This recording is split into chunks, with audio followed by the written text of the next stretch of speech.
welcome to Used Car Heaven.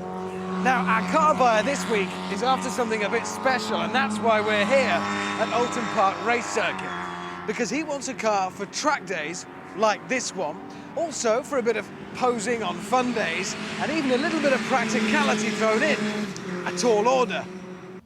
Meet Russel Kent. He's a 33-year-old diving instructor who also loves driving. So much so, in fact, that he plans to take part in some of the many track days open to enthusiasts all over the country.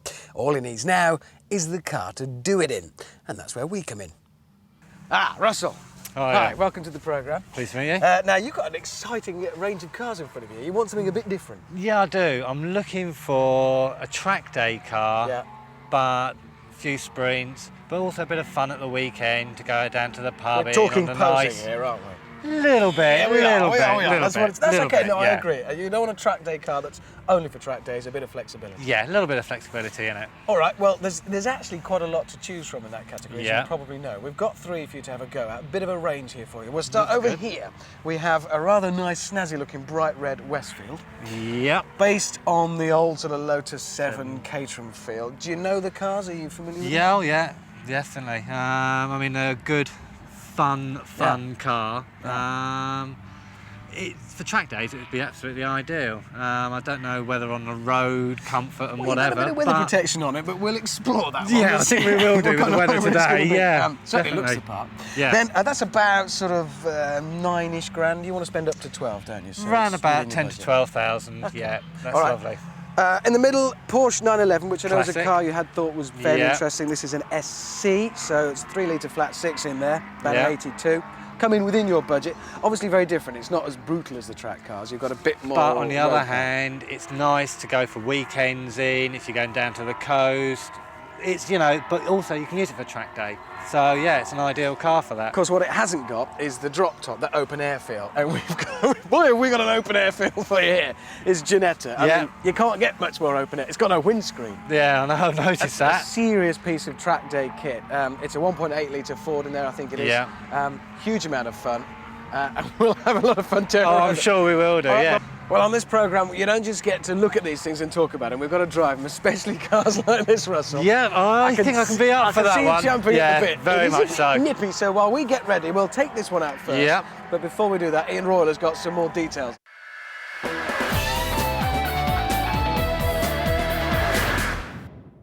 Let me just give you a few vital statistics about this. 0 to 60 in 3.4 seconds, 0 to 100 in just over 7, top speed of 142 miles an hour, brake horsepower around about 180, all from a Suzuki motorbike engine underneath there. This is the Westfield Mega Booster. And because it's such a different car, I thought we'd have a specialist along to tell me a bit more about it. And with me, here's Richard Smith from Westfield. So Richard, what's the history behind the Westfield company? It's a family-run business. My father owns it, and now I work for him as the motorsport division. And what about this baby, and what's the history behind the Mega Booster? The main reason we designed the Mega Booster is we wanted a lightweight car with a lot of horsepower, with sequential change, and the Suzuki engine gives us that. So, I mean, what sort of people buy this car then? Predominantly people who want to do track days and occasional road use. So, I mean, do people use this every day, or is it really just confined to nice days and track days? No, it's just people who want to, on a sunny day, they'll just take it out, do 50 miles, have a bit of fun and put it back. And what about that engine underneath there? Fantastic engine, goes to 11,000 RPM, extremely quickly, 175 horsepower, can't go wrong. All right, Richard, so can I get a chance to drive this now? Yeah, please do. Good, I'm looking forward to this. See you soon.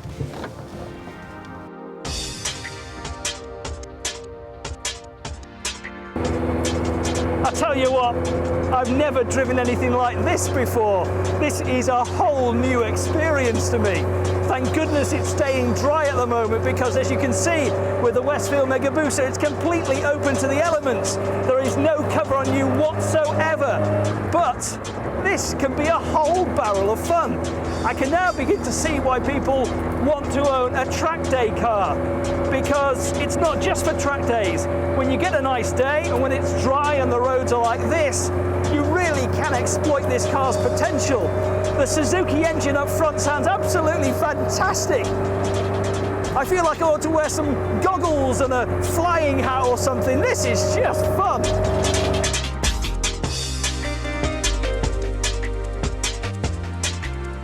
So if you wanted one of these cars, one of these fantastic Westfield mega boosters, what's the cost of it? Well, if you want it completely turnkey and finished like this, it's going to cost you over £22,000, which I know sounds an awful lot of money for something that you might only use at the weekend. But you can take the other option of having it in kit form, which is considerably less expensive. Somewhere around £12,000 for this car as a kit, and you build it yourself and then have the fun.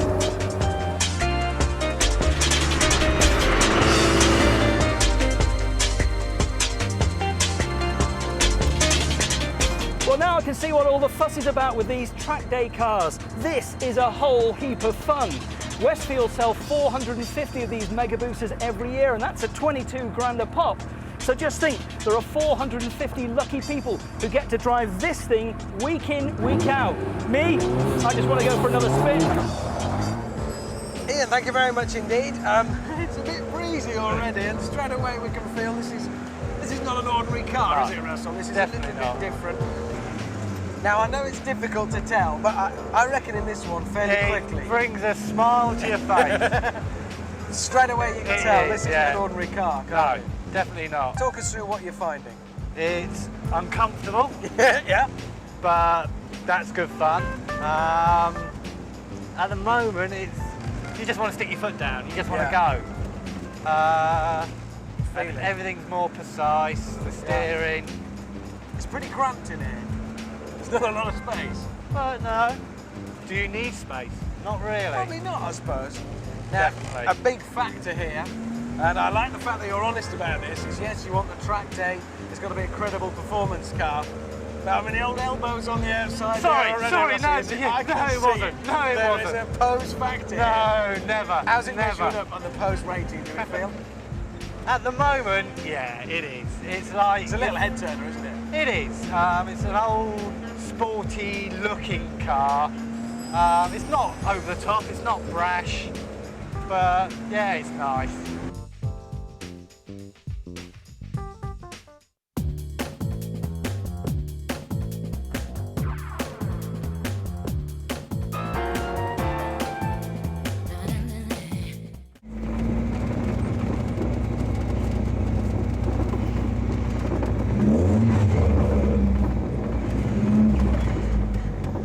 So, Russell, the first of our three offerings for you, the Ginetta, a bit unusual. What do you think?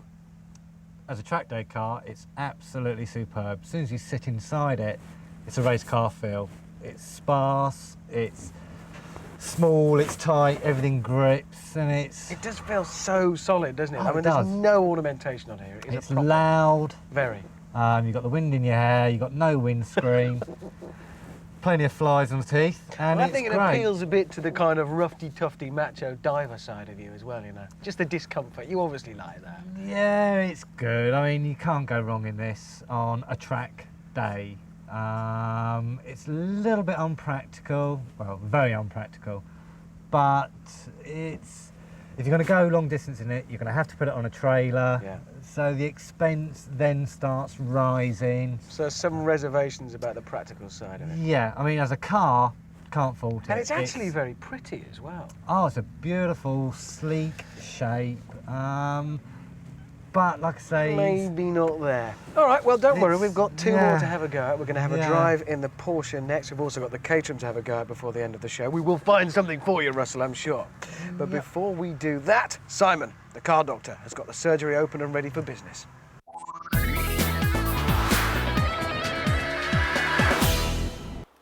Ford used the same immobiliser setup on a range of its cars. I've got a Ford Sierra Cosworth here, but it's the same on like some Fiestas, Escorts, Orions, things like that.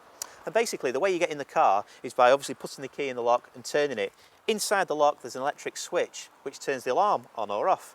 That fails from time to time, and so it could mean that you come out to your car and your alarm's blazing, things like that, and you can't turn it off. What I'm saying is well, I'm going to give you a tip, is wander around to your passenger side when this happens, and if you try the key in the lock just the same, because this has also got a switch on and it's usually used a little bit less frequently, put it in give it a try, and sure enough, that one's worked. So that'll allow us to gain entry to the car. Now then, you've got two options. You can either continue using it like that just by unlocking it from the passenger side, and that'll turn your alarm off, or you can inform your garage that you need a lock on the driver's door, and you know you're not going to get ripped off. And there'll be more from Simon the Car Doctor next week, and you're very lucky because while you were watching Simon, you were spared the hideous sight of Russell and I trying to wrestle ourselves out of the Ginetta. It's not easy, is it, the Ginetta? No, definitely not. Not a dignified process. Nevertheless, we're going to go out now in the a little easier to use Porsche 911.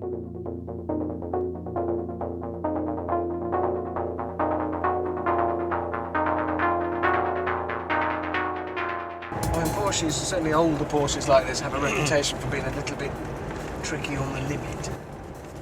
How do you mean tricky on the limit? Well, with the engine behind us and behind the rear wheels. Yeah. On a wet track.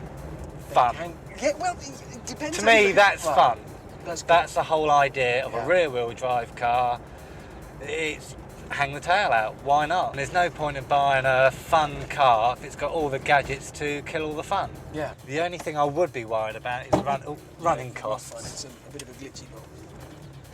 I don't know realistically. Yeah. Are Porsches expensive to run? The other one was a Ford engine. Parts are easy and cheap. But with a Porsche, a little bit more specialist. I think the advice for somebody in your position, and I know this firsthand, as you know, I love Porsches myself. Yeah. If you find the right guy to look after it for you, it needn't be any more expensive. If you buy the right car in the first instance, you've got to be very careful. If you get bitten, you won't want another one again. And the right person to look after it, it needn't cost any more. In their fair favour, enough. they don't break down. Yeah. Incredibly- It's German. Well, precisely.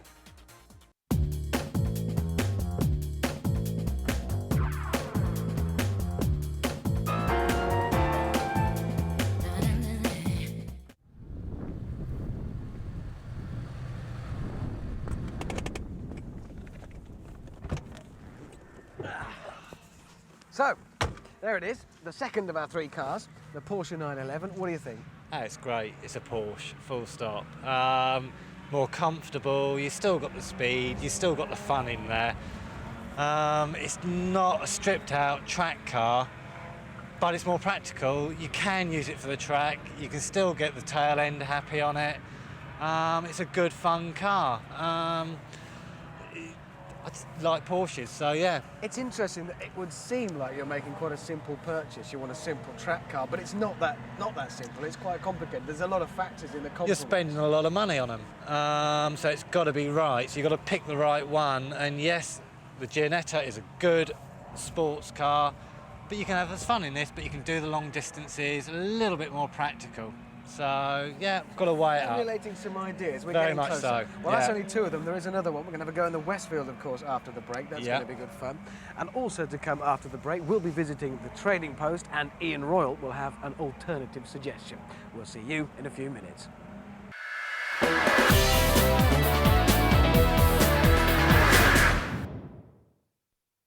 Welcome back. This week on Used Car Heaven, we're trying to help professional diver Russell in his quest to find the perfect car for track days, fun days and posing. Before the break, he had a spin in a racy little Ginetta, a very nice classic Porsche, and now we're going to wedge ourselves into a Westfield. He's already in, which is good for him. I have to wrestle my carcass into my passenger seat. So whilst I'm doing that, here's Ian Royale. Just imagine the scenario. You're sat in your garden shed thinking of what to dream up, and you think, I fancy building a supercar, but an affordable one, but is one that can take on the likes of the Porsches and the Ferraris of this world. And then you happen to meet somebody who's got pots and pots of money and is willing to finance your dream for you. Well, that's perhaps somewhere along the lines of what happened to a chap from the Midlands called Lee Noble. And this is the result of that. It's the Noble M12. And inside it's actually surprisingly well finished with lots of suede and Alcantara and these rock hard racing seats and a Momo steering wheel. On the downside though, switchgear straight out of a Ford Mondeo. But hey, if Aston Martin can put Mazda switchgear in their DB7s, there's no reason why Mr. Noble can't put it in his dream car. On the plus side though, there's a turbo boost cage and a speedo that goes to 200 miles an hour. So that might give you some indication of just how quick this car is. Another clue to how quick this car is this enormous rear wing, which looks like it's come straight out of my son's Meccano set. I don't think I've ever seen anything like this on a car before. It's also got huge wheels and tyres, but it's under here where the goodies are. This is the pièce de la résistance, the engine. It produces 310 brake horsepower. It's quick. It will get to 60 in less than 4 seconds. Top speed is limited to 155 miles an hour. This car is perhaps the purest driving experience you will find, and it will eat most Porsches, Ferraris and TVRs for breakfast. And Lotus, they won't even get close to this. And the price for the Noble M12, a snip at £45,000. Thank you, Ian. Right, I think I'm finally settled in and harnessed in. You're already comfortable and sorted I am, there, yeah. Russell, mate. Yeah, No looking the problems. part. Give it a go then. Let's try it.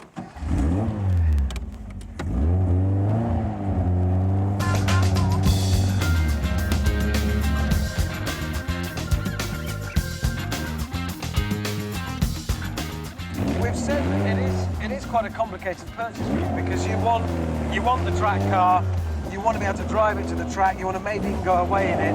How does this measure up for all of that? It's got a bit of everything. You know, you can use it for the track, but like I say, if you do want to travel somewhere, okay, you can travel in it. I wouldn't say you want to travel down to the south of France in it, but it's comfortable. The seats are great, and you have got the protection around you. So yeah, I like it. It's certainly not short of power, but it's only an 1800. Oh, it's got plenty there. You put your foot down in it, and suddenly she'll go. Well, it weighs as much as a packet of fags, I guess, so it's not exactly... and it sounds lovely. You've got that Great right. noise. Just as a driving experience, immediately, first impressions, you've only just hopped in it. How does it compare to the Ginetta and the Porsche, say? Like I say, it's more comfortable than Ginetta. Yeah. It's more direct than the Porsche. The gearbox is quieter. And as you can hear, It's very loud. it's very loud Very loud. and good fun. It's So, lovely having that side-mounted exhaust because Yeah. the noise just bounces back from the walls over us.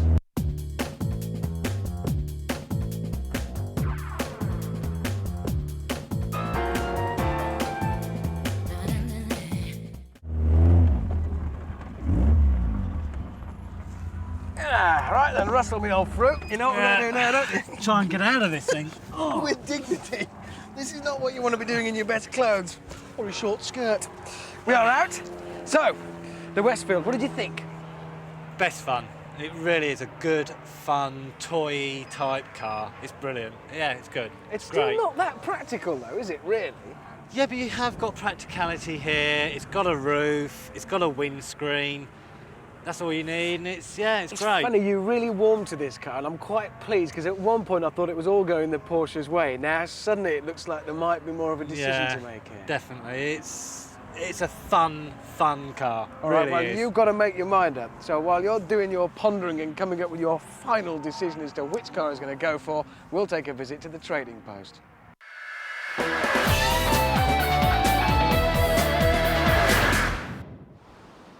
This week I'll be talking about buying a road-going track car.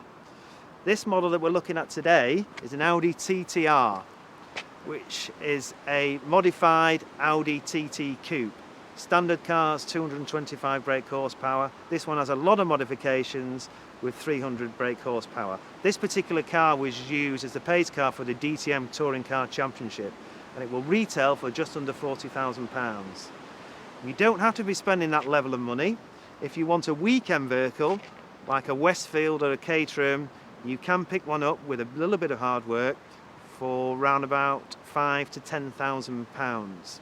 One thing you have to check when you're buying a road-going track car is obviously the condition. Service history is not that important. It is important, but it's not as important as the actual documentation to the modifications that have been done on the car. Always check the documentation and make sure it matches what's been modified on the car. When you're buying something like this, it's always better to be buying off a specialist as well. Always check for crash damage on the vehicle, bad fitting panels, scuffs to the bodywork, anything that makes you feel a bit suspect, always check it out. The modifications on this vehicle have been very extensive. Lowered springs, stiffened suspension, and the greater horsepower. One thing you'll find on track cars is you tend to get a lot more wear on one side or the other because of the way that people actually race around the tracks. Don't let that put you off. Just obviously check for the condition of the tyres, the wheels, check the steering, and it's always good advice to drive one of these cars before you actually get carried away and purchase it. Next week, I'll be back and I'll be talking about another used car deal. Thanks, Brad. Now, our car buyer this week on Used Car Heaven is Russell here, who came to us with an interesting proposition.